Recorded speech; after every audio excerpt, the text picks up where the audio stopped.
and welcome to the Tao of Our Understanding Recovery Podcast. In this podcast, we discuss mystical works of literature and how they relate to recovery. We hope you enjoy today's podcast episode. Hello, this is Buddy C. Welcome to the Tao of Our Understanding Recovery Podcast.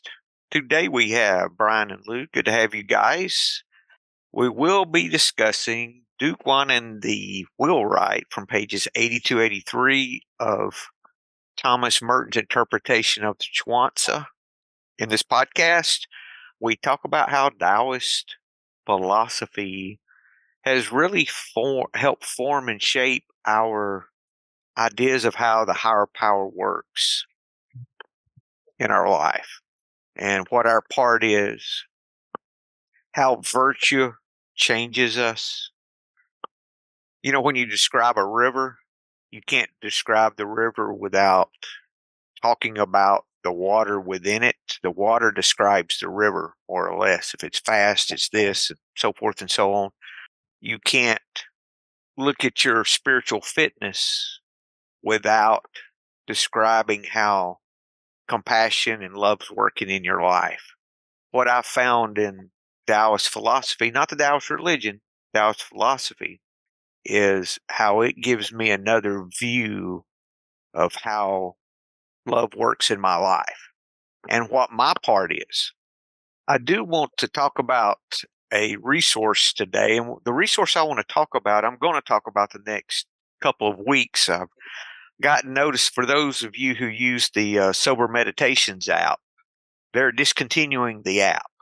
So what I decided to do was just leave the meditations where they are, and they were in podcast form already. So you can go to the page and access them instead of accessing them through the app. And that page is sobermeditations.org. That will allow you to access all the meditations. You have categories just like you did. I use that to organize for the app. So you can access them all there at sobermeditations.org. Okay, we want to talk about also every week we talk about a synchronistic moment that we've had. That's one thing I started noticing with spiritual awareness, was how things just kind of aligned for me, or were aligning the whole time, but I would get in the way of what was going on. So my job is more of getting out of the way now than it is making something happen, standing on what's already moving. We talk about that a lot. The synchronistic moment I want to talk about today is just a simple one that I had last week. And I don't know if you would call it guidance or what, but in my clubhouse, my AA clubhouse, I had committed to put dampers in all of the vents coming out of the ceiling.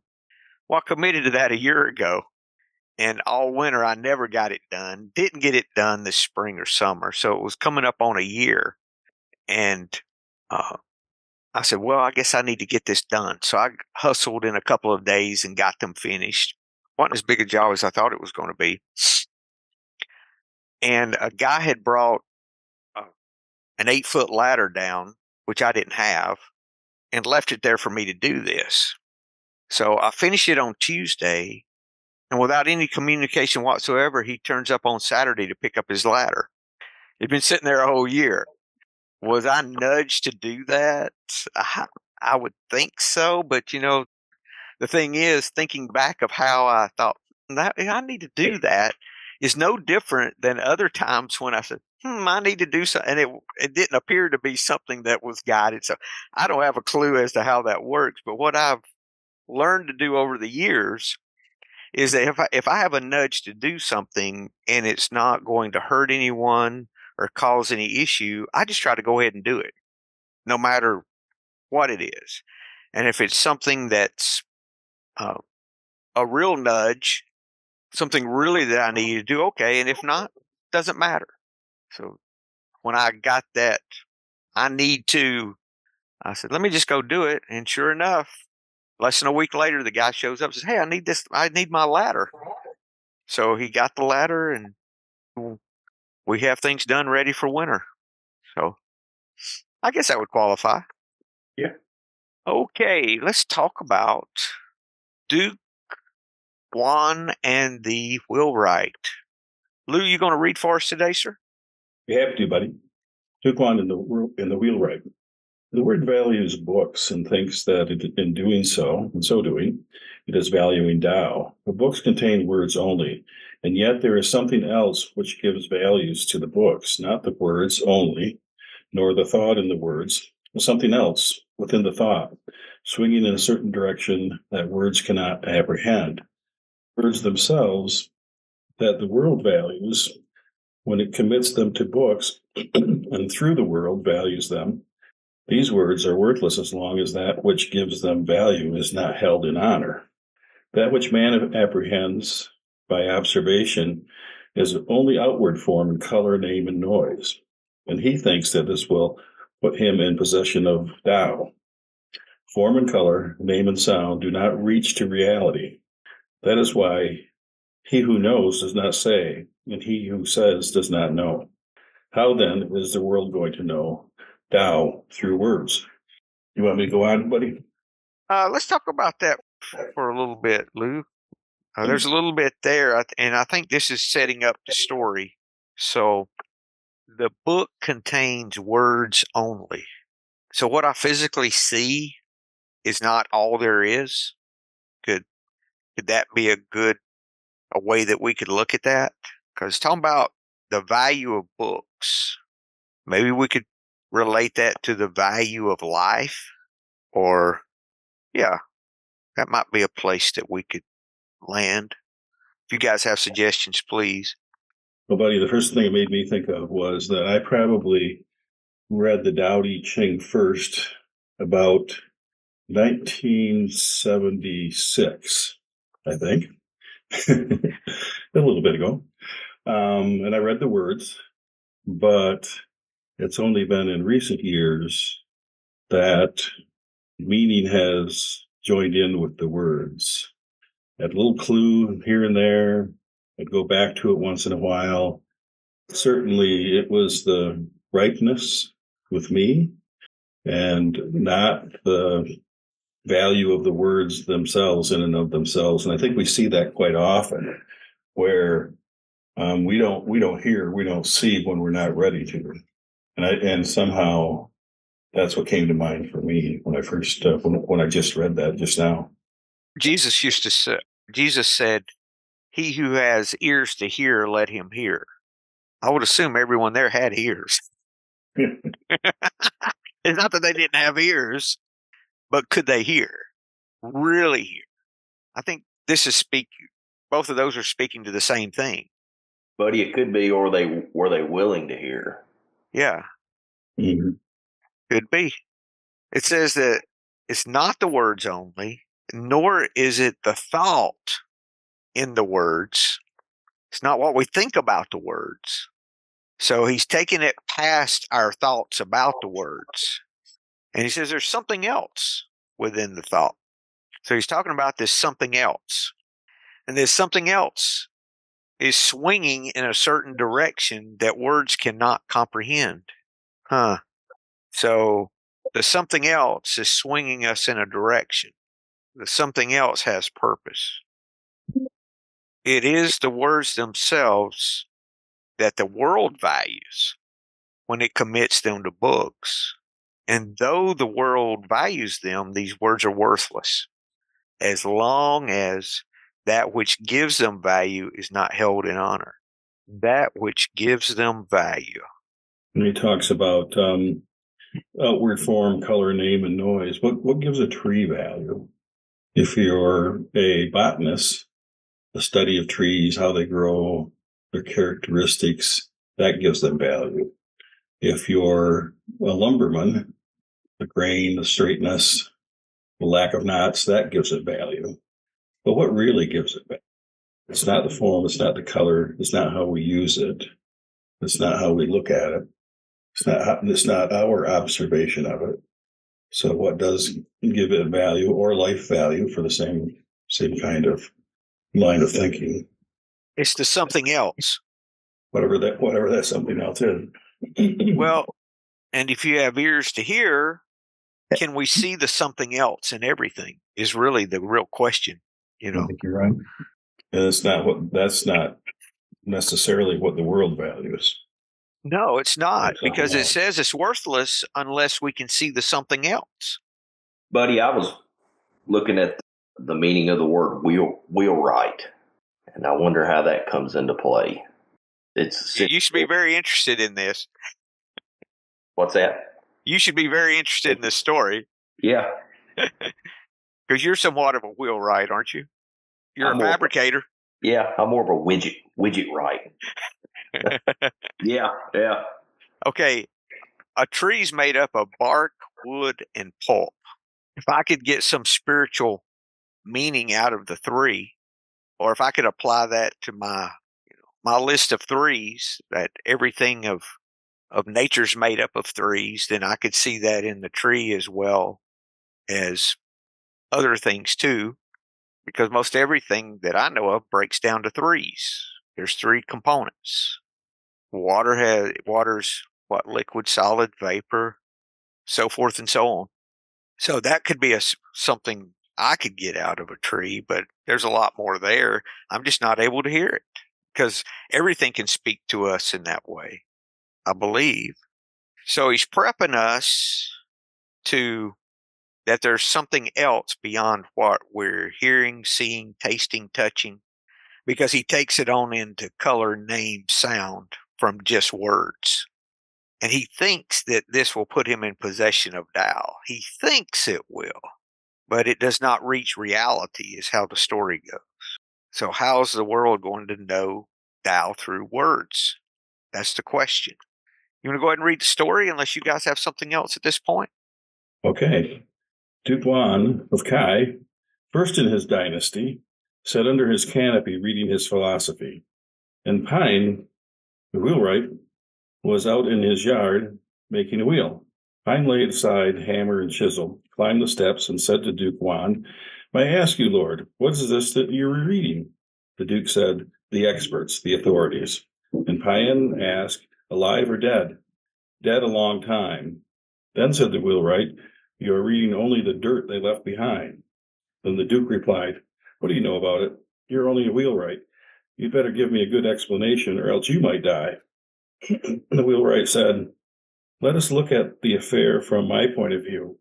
When I make wheels, if I go easy, they fall apart. If I'm too rough, they do not fit. If I am neither too easy nor too violent, they come out right. The work is what I want it to be. You cannot put into words. You just have to know how it is. I cannot even tell my own son exactly how it's done, and my own son cannot learn it from me. So here I am, 70 years old, still making wheels. The men of old took all they really knew with them to the grave. And so, Lord, what you are reading there is only the dirt they left behind them." Reading only dirt left behind. That reminded me of the story of the strawberry, in that you can't describe how strawberry tastes. You just have to taste one. It's in the action, not in the instruction. It's in the living of it. Yes. Not in the being taught of it. Yes. Not in the discrete step A, step B, step C of putting things together, step D, or in how well or poorly the teacher or instructor tells you. It's investing ourselves in the doing of it, maybe. I think it's really true that the people who are masters, whatever that may be, if it's in sports or if it's in art, if it's in mathematics, it seems to me like they make the worst teachers, because they just have done it so that it comes easily to them in a way that they can explain. And if it's usually the ones that have to think about it from the outside in order to teach what little bit they can teach from the outside, and then it's internalized through some process of people, actually, the wheelwright did, knowing not to go too fast, knowing not to go too slow. That's why I think a lot of time the best coaches in the NBA or on football are the ones that sat on the sidelines and watched what happened, or played played one position, but it generalized it into others. They're not the ones that were the superstars usually. But I digress. But there is that something to not being masters not being fully able to explain the magic that's going on within them. I'll leave it at that. They can demonstrate. They can do it. The books can be like, or the form, or the taste, touch, maybe like the finger pointing at the moon. The woods are good. The words are good, but they're pointing you in a direction, that there's something else, not just this. So once the finger shows me the moon, do I go back and try to find the finger the next time I want to see the moon? No, I just look at the moon. So that's kind of what, if the instruction you is guiding you toward what is real, what the real gift is, okay. But if we're looking at the words and we can't see a direction out of them, that's the worthlessness of the words, I think, that they're talking about in this story. Can we see where they're pointing? Can we see where the taste and touch and all those things are pointing? They're pointing to something. Something else is how this describes something else. And once we see the something else, I don't need the words anymore. The words fail. You know, there's a verse in the New Testament that talks about the law being a schoolmaster to guide us. It's the finger pointing at the moon. And once we see the moon, we don't need the schoolmaster anymore. Paraphrase a quote I heard one time. Transformation is the inside job. It's like an inside bank robbery. It happens inside. It's not something that others teach you. How would this apply to acting your way into right thinking? You know, we've heard that in recovery, that we act our way into right thinking rather than think our way into right acting. So, is that what the Wheelwright did? Yes, sure is. The way I see it, exactly. He started making wheels, and some were not good. Some were too weak. Some were too rough. I mean, he had to find how to make the wheel, but that only came about from doing it. So how do we forgive? We take actions that produce forgiveness in our lives. Not only we think we're forgiving them, but what we're really doing is working forgiveness within us. They're just a tool to do that. The real gift is the compassion that we have in ourselves is starting to be uncovered within us, that we can live in through our forgiveness of others. The goal is not forgiving others. The goal is living in forgiveness, which only happens when we learn to forgive. It's just like the Lord's Prayer says, forgive us our trespasses as we forgive those who trespass against us. I didn't understand. I didn't think I had an understanding of that until years into recovery, because you saw what I said. I thought we were already forgiven. What is this about? Why does it say it this way? And no one could explain that to me. No one. And there's another part of the Lord's Prayer where it says, He leadeth me to green pastures. Mm-hmm. And we forget that when Jesus was talking in that part of the world, there were no lot of green pastures. No. They weren't just around the corner. They were hard won, hard fought. You had to really, if you were going to follow someone's leading you to green pastures, you had to have some faith, and you had to let go of where you might think the green pastures are and follow. And it could be an arduous journey. And the Wheelwright had his own arduous journey that he had to travel to get to be a good wheelwright. He just had to keep practicing, didn't he? Brian, is that what you had to do in your trade? Yeah.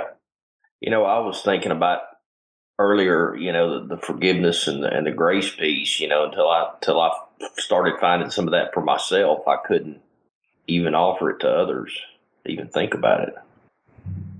I think there's a process that we go through in recovery, whether it's AA or Al-Anon.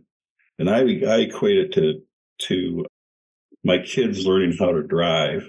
And we had stick shifts, and to come out of our house, there was a busy highway. You had to go up a hill to come out of our little subdivision around a lake. You had to come up a hill and turn left when there's 2 rows of oncoming, a passing lane and another car coming out. So you had to teach kids to with a stick to get up out of there and get turned and going before somebody came over the hill and whacked them. And with driving, if you've had this experience with kids or watching kids when they're learning, young people, when they're learning how to drive, at first they think they know everything. Oh, you didn't come to a full stop. Oh, you didn't put your blinker on early enough. There's this, they think they're competent, but they're unconscious of their incompetence at this point. They just haven't learned yet. And I think that's like I was when I came into Al-Anon. I got 2 degrees. I know I can do this stuff. I've read books. I've studied. I can do this. I was unconscious of my incompetence as it came to living that kind of a life. And then there's a stage where you realize you don't know what the heck you're doing. You know that you're incompetent, but slowly you start to shift the gears and they go smoothly. You start to judge when it's right to pull out in front of somebody, when it's time to turn. And recovery, you slowly start to see how it's really working and how it really works in your life. And later on, you can drive and even forget if you turned or where how you got to where you're at, because you're unconscious of your mastery of it. You've learned you've mastered it to greater degree, greater degree or another. And sometimes we relapse and have to go back and learn it over again. But there's something in that process of thinking you know what you're doing, realizing you don't know what you're doing, and then working through that and finally getting to a place where you're just the wheelwright master and you don't even think about it. You're the ox carver and you don't even think about what you're doing. And I don't know if that's a universal process or anything like that, if it's a religious, the transformational religious experience or what it is. But it does seem that there is this thing where there is a process we have to go through inside in order to really ingrain the behavior, the thinking, the life that we want. I think that's the longest monologue I've had, buddy. Thank you. It has to do with our path to surrender, I think, because I think only after we surrender can we really even start seeing where the finger's pointing. Yes. It goes with what a book we're doing in our book study right now, Nothing Special by Joko Beck. She talks about the sharp stones that we walk on, we eventually realize they're diamonds. And it's the same process that we're talking about here. Unfortunately, it's difficult for me to learn much if things are not difficult in some way. I'll learn when things are difficult. Now, I've gotten to the point to where sometimes if I lose my peace, I can make a correction. But on big things, I ignore that at times. And lo and behold, I say, oh, well, I haven't surrendered in this. I'm powerless over this. I'm back to the start of how I dealt with my addiction. And I'm like, is this process ever going to change? I think it does with us as we're able to find where we're slipping faster with less circumstances. And in hindsight, I lost my peace, but I didn't do nothing but double down like I used to do with alcohol. Just work harder, do better. I haven't figured the formula out yet. Here's the formula. Now I'll fix it. I have the formula. Back to the let go or get dragged. Yes. It's always the answer, isn't it, Brian? And letting go does not mean do nothing. Yeah. Letting go for me, is taking a step back and being able to take my hands off and say, okay, can I see this differently? I was at a meeting last Tuesday in Memphis, and the meeting topic was on change. And man, when I hear that word change, it just makes me tense up. Makes me think, oh shit, here we go. It's going to be a bad thing. This is a disaster coming. And the truth is, maybe it isn't. Now, if I just let go and get out of the way, it may be towards the end of my life that I look back and I think, thank God that happened. The thing is, regardless, was it out of your control? Whatever it was that happened. Yeah. That's one thing I said is the bottom line is I could either stroll along peacefully or I can go kicking and screaming, filled with anger and resentment. The result's the same. That's it. I can be happy while it's going on. I can be at peace or not. Yeah. Now, granted, there's things we can do, yes, but Yeah. majority of times, things are totally out of our control. That's it. It's kind of funny. This is kind of a synchronistic moment. So my wife is essentially a project manager for a software company, and the software that she implements, the module, the team that she's on, there's 5 or 6 people. The manager of the team essentially found out that the software had been discontinued and they weren't making any more contracts. And so it's like, you would have think they would have got the memo before somebody in sales said, "Hey, we're not selling this stuff anymore."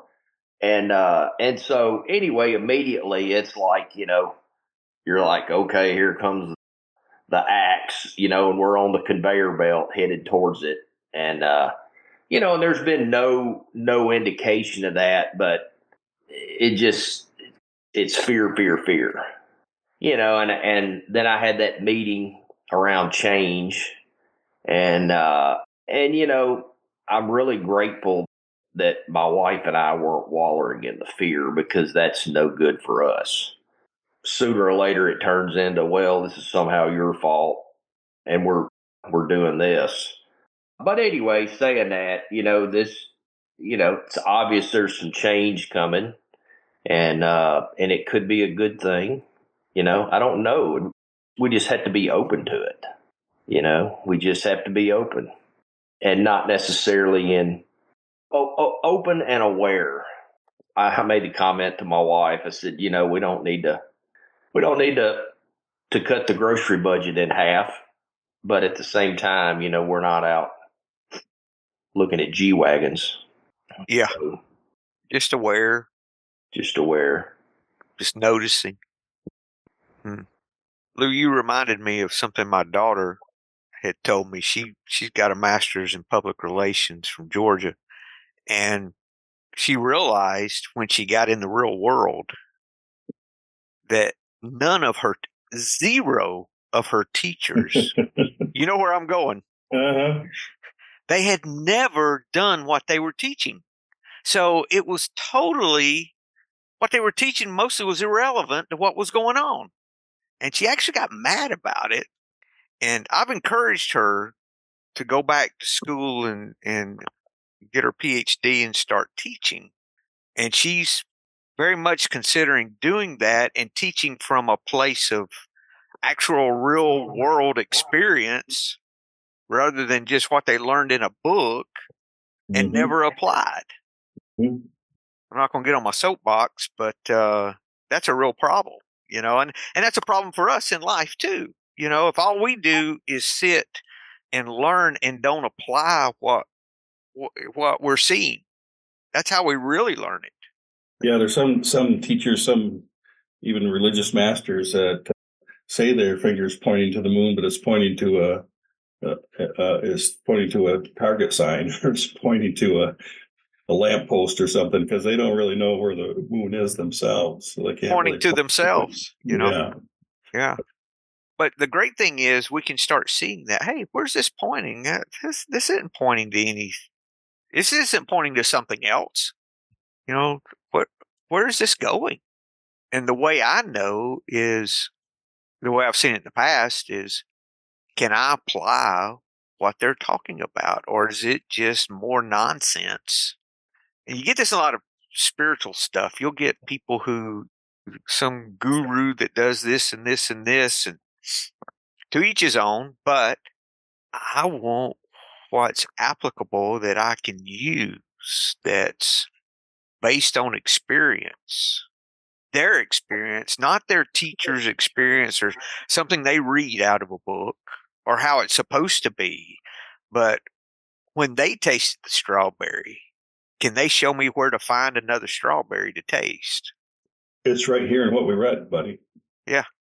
What are you reading? Huh? The experts, the authorities. Yes. But who teaches him? It's the Wheelwright that does the teaching. That teaches the value. Yeah, he's teaching them that it's in the experience. Mm-hmm. It's not in the book. It's not in the dirt. No.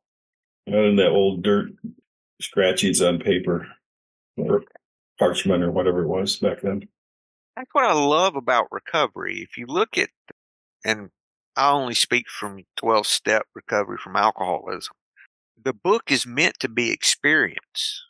Their whole purpose for writing the book, one, was to make money, and two, was they were getting so many calls in. They had two meetings at the time, one in New York and one in Cleveland, and they were, how can we reach the world with Alcoholics Anonymous? What gift's been given to us? How can we share it? So they comprised the first 164 pages, and then the rest of the book is stories of how people got sober, how they got sober. So the whole book is meant to be, I can hand you this book and you can get sober from reading this book. That was the whole idea. And there were a lot of people who got sober that way from just reading the book, because the book was experience in print. The book was the strawberry, in other words. It wasn't just a book about, it was a book of how they did it. And that's what I love in recovery, is it's all about the experience. If you want to describe it in philosophical terms, it's very Gnostic in that it's based on experience. It's not based on some teacher, but it's based on the experience of those teachers and the experience of the people and all. It's not. That's the reason why you're told that you need to find a power the power that's greater than you, but we're not going to tell you what it is. Total opposite of a cult, which a cult tells you what to believe. This is, you can believe anything you want. That the way they phrase it is, there's a God, but it's not you. There's a strawberry out there, and you're not the strawberry. You're not the moon, even though we think we are. We're not the moon. Buddy, the book would work for either Duke Hwan or the Wheelwright. But it would move the Duke toward the Wheelwright. That's it. Because the Duke would be practicing. It's about practicing. It's not about just sitting reading something that you glean something off of. You've got, and that's what they call doing the work. Yeah. So yeah, it would get you toward working the steps, and the steps are, in my opinion, they're what points you to the moon. The steps are not the moon. And the book says the steps are even just suggested. They're not mandatory. Not a path. It's not about learning the steps. It's about the experience and the knowing. That's the Gnostic, the gnosis, the knowing of it. It's not the reading and the comprehension of it. It's the knowing in your body of it. And the knowing comes from doing it. From the doing it. Yeah, exactly. If we don't do it, we don't taste the strawberry, we're not going to know how it tastes, no matter how much we read about how it tastes. And the different kinds, and they taste differently based on where they're raised and what, blah, blah, blah, blah, blah, blah, blah. That gets you nowhere. You still are no closer to tasting the strawberry than taking a bite. You got to have willingness. That's where it starts. And that takes vulnerability, Brian. Mm-hmm. Yeah. Because if I'm doing something, that means I don't have it figured out. In other words, that's what it meant for me in recovery was, I'm doing these steps. Why? Because there's an awareness that I need that I don't have. Mm-hmm. It takes letting go in order to get there. What's that story about the Buddhist master who's hanging? He kind of stumbles off a cliff. He's hanging by a vine that's slowly giving away. and there's a tiger underneath him, a hungry tiger underneath him, and he looks and he sees this strawberry kind of on this bush kind of hanging down there. That looks pretty good to him, but if he lets go of the vine, he's going to fall down to where the tiger is. But the vine's falling anyway, so next thing you hear is the Buddha saying that strawberry was sweet. He'd let go of the vine to have the sweetness of the strawberry, regardless of the consequences. He knew he was falling already. There was nothing he could do. Yes, might as well enjoy the strawberry while it's there. Taste of life, taste of the sacred, the divine. Getting out of fear. Gave up fear. So the way the Wheelwright tells us, he tries to tell us, he tries to explain to the Duke how to know the Tao without knowing it through words. Doesn't say if he was successful or not. It wasn't up to him, was it? No, it wasn't. He just shared what he had done. That's all he did. The Duke asked him, but if it's not the dirt that they left behind, what is it? Tell me. The reception of that by the Duke, though, the Wheelwright had no control over. He just shared his experience, just like we do.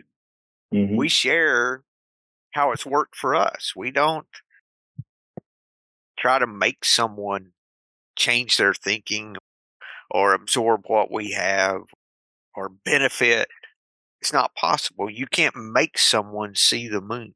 You can point them in a direction, but if they're blind or there's clouds or whatever, their life is obstructing in some way, you can't control whether they see it or not. All you can do is point in that direction. That's good.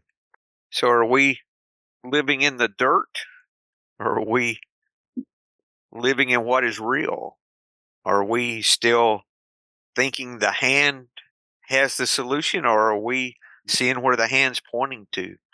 Are we open to turning our vision to what the hand's pointing to, or do we think, oh, he's just got a finger out? Okay, what else does he have to show us? Through open-heartedness, for me, I keep going back to this being open-hearted, sending love. How can I be of service? I keep going back to those three, because if I think I've got it figured out and I know where the hand's pointing, I'm not even going to look at the hand. I'm just going to look at where I think it's pointing to. That's not open-heartedness. Am I willing to share compassion with someone else? Am I willing to walk in compassion? And third, all of that opens the door to me being helpful, to me being of service. If I'm not open-hearted, I'm not going to be living in compassion. I'm going to be stuck on what I think.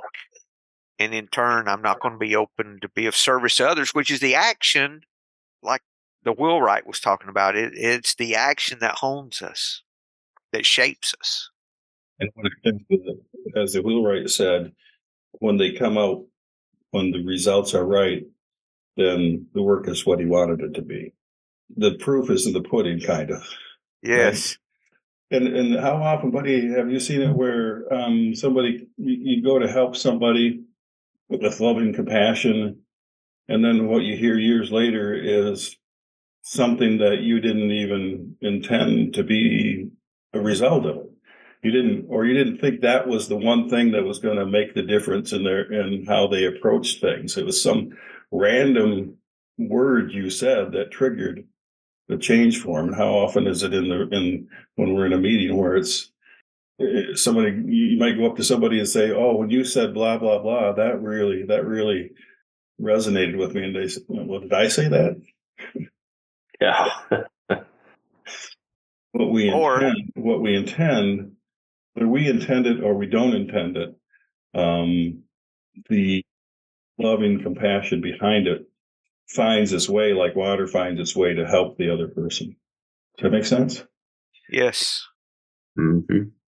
Like the guy that showed up in a meeting 2 years later and told me I gave him his card, or 3 years ago, and gave him my card, and he's been drinking, staring at my card for 3 years.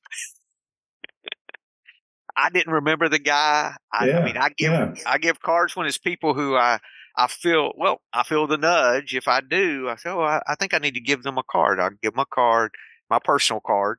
Mm-hmm. I don't do that every time or sit and hand them out. Just whenever, I get that nudge. And he shows up 3 years later and says, I'm ready to get sober. Wow. So, same thing you're talking about, Lou. We just don't know when we take those small actions, we just don't know what the results may be. Because I think the real purpose, I want it to be in the big things, but I think the real purpose is in the small things more so. We all have our place. Some of us don't sponsor. Some of us do service in the AA structure service, all of the committees and things that work their way up to world services. Some people, that's their purpose. Some other people, other things. But all of us have to come from a place of surrender and openness and how can I be helpful in this moment? And the rest takes care of itself. That's the way it seems to be for me. Flowing, it'll find its place to where it needs to be, where it needs to help. Not up to us, it's just up to us to be open. That's all we do. Mm-hmm. Good conversation today, guys. Anything else before we close? Well, you guys have a great week, and we'll see you next week. Thank you. Hello, this is Buddy C. I wanted to make you aware of several recovery-related resources that I've posted in the episode description. These resources include a list of recovery podcasts, a free sober meditation app, daily recovery email, shared Google recovery calendars. Hope you put some of these resources to use and have a great week. Thank you for listening to the Tao of Our Understanding Recovery Podcast. If you enjoyed this episode, please share it with your friends in recovery.